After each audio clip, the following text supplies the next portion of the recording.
네, 시청자 여러분 안녕하십니까. 주민수입니다. 항상 강령하십니까. 네, 이번에는 참 중요한 소식을 또 가져왔는데요. 아마 저번에 이란 전 대통령, 라이시 대통령 아마 아실 겁니다. 불미스러운 갑작스러운 사고로 인해 사망을 했던 걸로 우리가 알고 있지 않습니까? 네, 그래서 그 시점 이후로 어느 정도 기간 후에 새 대통령을 당선하는 것이 이란의 헌법이라고 제가 설명드린 적이 있는데요. 실제로 이번에 새롭게 대통령 선거했고요. 새롭게 당선된 인물 나왔습니다. 어떤 성분인지 볼 수 있고 또 이 대통령의 성분이 어떻게 다르고 앞으로 어떤 영향을 미칠지도 한번 생각해 보도록 하고요. 그리고 이렇게 새롭게 대통령이 된 사람의 반대편, 그러니까 2인자가 있죠. 예, 그러니까 2인자라는 게 대통령 밑에 사람을 말하는 게 아니고 같이 경합했던, 경쟁했던 후보가 있는데요. 이 후보 성분이 또 지금 당선된 대통령하고 또 반대입니다. 거의. 어떻게 다른지 보도록 하겠습니다. 이란 제14대 대통령 페제시키안 이렇게 얘기를 하고 있습니다. 제가 페르시아어를 잘 몰라가지고 일단 한글로 표기된 페제시키안이라고 말씀드리고 그러니까 여러분들 양해를 좀 부탁드리도록 하겠습니다. 네, 오른쪽에 있는 사진이 대통령의 새 얼굴이다 라고 생각하시면 되겠습니다. 대통령의 모습이 되겠습니다. 네, 개혁파 성향이라고 합니다. 우리가 알고 있는 것처럼 전 대통령, 로하니 대통령을 아실 텐데요. 예, 약 한 10년쯤 전에 그때쯤 집권했던 인물이었지 않습니까? 네, 로하니 대통령도 역시 개혁파 성향인데요. 이 페제시키안 역시 개혁파다라고 말씀을 드릴 수가 있습니다. 자, 일단 느낌이 좀 오시지 않습니까? 그치요? 라이시 대통령은 완전히 원칙과 보수 쪽이었습니다. 그런데 거의 성향이 반대인 인물이 당선이 되었다라고 생각되고요. 출신도 약간 볼만합니다. 아제르바이잔계 이란인과 쿠르드계 이란인이 결혼하여서 낳은 네, 아들이죠. 대통령이 되겠습니다. 아제르바이잔계 이란인인 아버지 그리고 쿠르드계 이란인인 어머니 이렇게 결혼을 해서 페제시키안이 이제 나아진 그런 부분이 되겠습니다. 두 인물이란다. 두 민족이죠. 아제르바이잔과 쿠르드족. 각각 다 공통점이 있다면 이란계에서 소수민족 출신들입니다. 아제르바이잔 같은 경우는 이란의 북부에 주로 분포를 하죠. 이란의 북부에 아제르바이잔이라는 나라가 실제로 있고요. 그리고 이란의 북서쪽에 주로 분포하는 쿠르드. 이 쿠르드족 같은 경우는 이제 터키의 남동부, 시리아의 북동부, 이라크의 북부 이렇게 주로 분포하는 또 그런 민족이죠. 이란에도 역시 쿠르드족이 있습니다. 물론 현재는 정치적으로 뭔가 많이 진압이 되었던 상태라 그렇게 입을 많이 열고 있지 못하긴 하지만요. 아무튼 두 존재 다 소수민족이다라고 볼 수 있겠습니다. 소수민족의 어떤 또 대명사셨냐라고 볼 수가 있고요. 네, 이분은 좀 상대적으로 의과대학, 좀 과학 쪽으로 많이 진출이 된 것 같습니다. 어리신 나이 때 타브리즈, 의과대학을 나왔고요. 타브리즈 역시 또 이란에서 매우 유명한 도시이지 않습니까? 그리고 특히 이란 이라크 전쟁 유명하죠. 그 사담 후세인 시대 때 얘기고요. 그때 이란하고 전쟁을 한 적이 있습니다. 이게 1980년대에 있었고 이 동시대에 중동에서 또 어떤 사건이 있었냐? 레바논, 이스라엘 간의 전쟁이 있었죠. 레바논 전쟁이라 부르는데요. 네, 제4차 중동 전쟁이 끝나고 거의 80년대 초반부터 후반까지 거의 80년대 거의 그 시기 걸쳐가지고 레바논 전이 있었는데 그 시기 때 사담 후세인은 이란과 전쟁을 펼쳤죠. 1979년 이란은 왕정에서 이슬람 공화정으로 완전히 바뀌는 이란 혁명이 발생하게 되는데요. 그게 79년이었다 말씀드렸죠. 여기에 사담 후세인은 좀 반발심을 가지고 여러 가지 원인이 있겠지만은 먼저 전쟁을 선포하고 그 당시 정권이 위협을 느꼈는지는 자원 확보 때문인지는 뭐 정확히 봐야 되겠지만 그 당시 이라크 집권자였던 사담 후세인이 새롭게 탄생한 이슬람 공화국인 이란 여기를 공격했던 그래서 서로 막 싸우게 되었던 장면이고요. 이때 페제시키안 대통령은 의무병이었다 합니다. 의무병이었고요. 빨간색 친 이유는 뭐냐면요. 이따가 또 이제 여기 2등 했던 대선 후보가 있는데요. 이 후보랑 거의 공통점이 부분이 있어서 말씀을 좀 드립니다. 또 희한하더라고요. 이따가 말씀드리게 될 대선 후보 역시 이란 이라크 전쟁에 참여한 적이 있습니다. 참전한 적이 있고, 그때 또 미래가 좀 달라지는데 좀 비교하고요. 일단 지금은 본론부터 얘기하겠습니다. 교육보건부 차관 장관까지 했다고 하죠.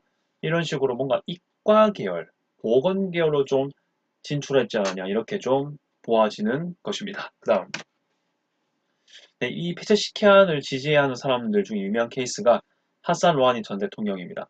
그리고 무하마드 자리프 전 외교장관, 이 로하니 정부 시기 때, 2010년 중후반 시기 때죠. 이때의 외교장관이었던 무하마드 자리프, 네, 미국과의 좀 유연한 관계 형성을 중요시했던 장관인데요. 이 인물이 이 페제스키안을 현재 지지하고 있는 것으로 알려져 있습니다. 네, 정책 성향을 좀 보자면요. 이전에 라이시 대통령하고는 좀 반대의 느낌이 좀 있습니다. 히잡 강제적 착용을 반대하는 입장이고요. 마흐스 아미니 사인을 밝히기 주장한다라고 돼 있는데요. 이 아민이라는 인물은 20대 초반이거든요. 꽃다운 아이긴 한데 아무튼 이제 어, 이 여성이 히잡에 대해서 시위를 하다가 히잡 벗는 시위 했겠죠.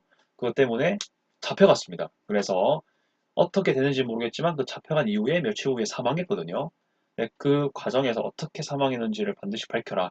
이렇게 사람들도 시위를 하고 했는데요. 이 페제스키안 역시 그런 것들을 주장했다고 말을 하고 있습니다.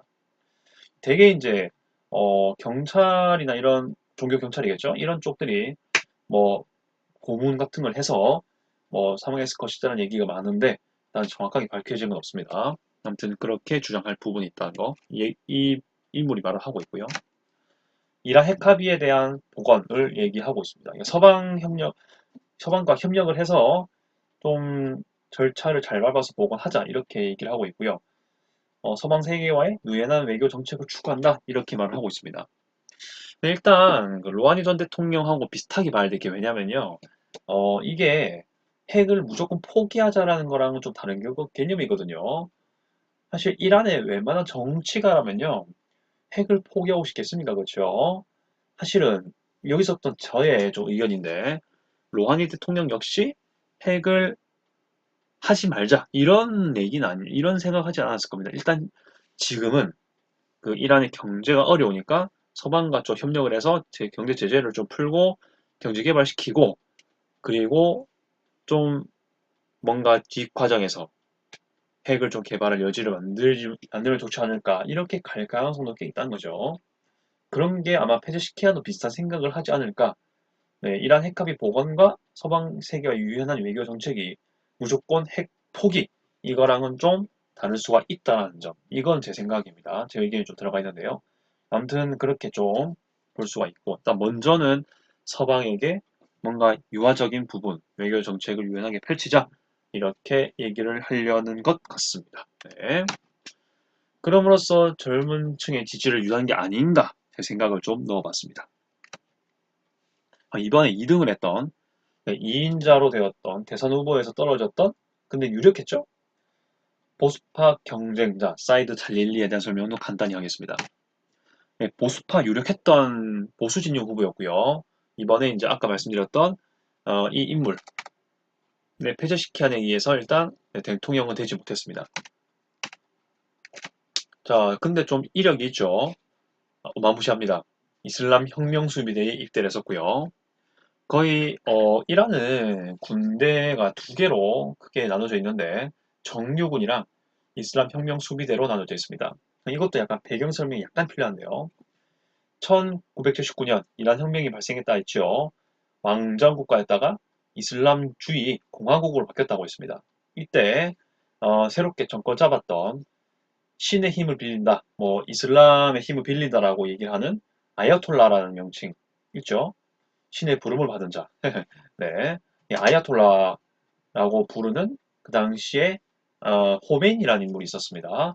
이 인물이 기존의 정규군을 믿지 못했던지 모르겠지만 뭔가 이 소위 말해서 뭐라고 해야 되겠습니까? 그 인물이 진짜 믿을 수 있는 군대를 또 새롭게 편성했다고 보시면 되겠습니다. 호메이니가 새로 군대를 또 새롭게 만들어 놓은 게 그게 바로 이슬람 혁명 수비대가 되겠습니다. 정규군하고 새로운 군대가 하나 더 생긴 거죠. 네, 그게 이제 그 이슬람 혁명 수비 탄생의 배경이 되었고 이란 군대의 이분화가 됐던 큰 요인이긴 합니다. 아무튼 보수파 뭐 이런 쪽으로 많이 생각할 수가 있을 것이고 이란 이라크 전쟁 참여한 적 있습니다. 이 인물도요. 근데 이 인물 같은 경우는 전쟁 도중에 다리 한쪽을 상실했다라고 합니다. 아무튼 부상을 당했고요. 이것으로 인해서 주변 사람들로부터 이란 내에서 살아있는 순교자라고 명칭 불렸다고 합니다. 별칭으로 예, 종교를 위해 희생한 사람 이렇게 불렸다고 합니다. 그리고 이맘 사디크 대학교 교수라고도 하죠. 이 이맘이라는 것 자체가 수니파 말고 시아파에서는요. 뭔가 이 거의 종교의 우두머리라고 생각되면 되겠습니다. 수니파에서는 이맘이 뭐 모스크마다 있는 좀 종교적으로 더 많이 공부한 사람 이런 느낌이라면 시아파에서는 이맘이 좀 더 높은 존재로 취급되는 것 같아요. 뭔가 이제 종교적인 뭐 예언을 받은 자 이런 식으로 좀 더 고상한 개념으로 얘기를 하는 것 같습니다. 자, 아무튼 이제 사디크 대학교 교수 이렇게 하고 있는데요. 일단 그럼 이만 사디크 대학교가 어떤 의미가 있는지를 좀 보도록 하겠습니다. 이걸 통해서 이 사이더 잘릴리의 출신 성분을 좀 파악할 수 있겠죠. 일단 여기는요. 이슬람을 연구하는 곳입니다. 이슬람 연구와 현대의 어떤 부분, 현대학 연구 이런 것들을 좀 보면은 간극이 발생할 수 있지 않습니까? 서로 뭔가 다른 점이 많을 텐데요. 그 간극을 줄여나가는 역할을 하고 싶은 그런 교육적 목적을 추구하는 대학교라고 합니다. 자, 그리고 사망한 라이시 대통령의, 전 대통령의 지원을 받는 그런 대학교다 하더라고요. 그 행정부였겠죠. 라이시 전 대통령의 행정부에서 지원을 많이 해줬고, 그리고 이마사디크 대학교에 가장 큰 세 가지 요소가 있습니다. 지원 요소 중에요. 첫째, 이슬람 시아파 성직자 이렇게 돼 있고, 그 다음 이슬람 혁명 수비대 이란의 실세가 될 수 있는 아주 좋은 길이었죠. 이슬람 혁명 수비대 군대인 것이고 권력이 아주 많이 있는 과학기술 전문가 이렇게 세 가지 부분인데요. 이란 같은 경우는 이 과학에서 되게 곽강을 많이 받을 수가 있는 게 뭐 여러 가지 기초과학도 그렇겠지만 뭐 가장 큰 부분은 국방 기술과 핵 기술이 있지 않겠습니까? 네, 그런 쪽으로 뭔가 전문직을 가진 사람들은 좀 권력을 얻는 게 좀 유리했는 것 같습니다. 아무튼 그런 세 부분에 대해서 뭔가 협력이 되는 그런 대학교가 이마사디크고 대학교고 그 대학교고 일단 여기 사이드 잘릴리가 교수다 이렇게 말씀을 드릴 수가 있습니다. 아무튼 현재 두 인물의 이력을 간단하게 보여드렸는데요. 어떻습니까? 완전히 반대 성향을 지니고 있지 않습니까? 하지만 하나 기억해야 될 게 있습니다. 뭐냐면요. 아무리 개혁파나 이렇게 보수파라고는 하지만 이란 출신이고요. 이란의 정치가입니다. 그렇기 때문에 이란 두 쪽 다 이란의 헌법, 이란의 이슬람 헌법 이런 것들을 모두 수호한다는 거죠.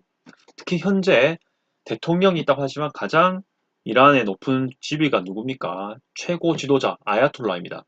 신의 뜻대로 행하는 뭐 그런 그 존재가 되지 않겠습니까? 여기서 신이란다면 이슬람에서 말하는 알라를 얘기하는 겁니다. 아무튼 자 그래서 여기는요 친정 정치에 입각한 데모크라시 민주주의이기 때문에 아무리 대통령이 뽑힌다 하더라도 아야톨라의 한마디가 매우 중요한 그런 사회입니다. 그런 것들을 좀 잘 기억해 주시기를 바라는 마음에 참고하시고 아무튼 뭐 이란의 외교 방향이라든지 국가의 좀 세밀한 정책들은 좀 바뀌지 않을까라는 생각을 좀 합니다. 일단은 그렇게 되다 보면 또 각 국가들의 그 이란에 대한 움직임도 좀 달라질 수 있겠죠. 특히 최근에 이스라엘 쪽으로 날렸던 그런 로켓 미사일 드론 이런 것들 그리고 우크라이나 러시아 전쟁에서 이란이 지금 러시아를 많이 지원하지 않습니까? 아무튼 그런 걸라든지 여러 가지 외교적 행보, 그 국제 정세에 좀 영향을 미치고 있지 않습니까?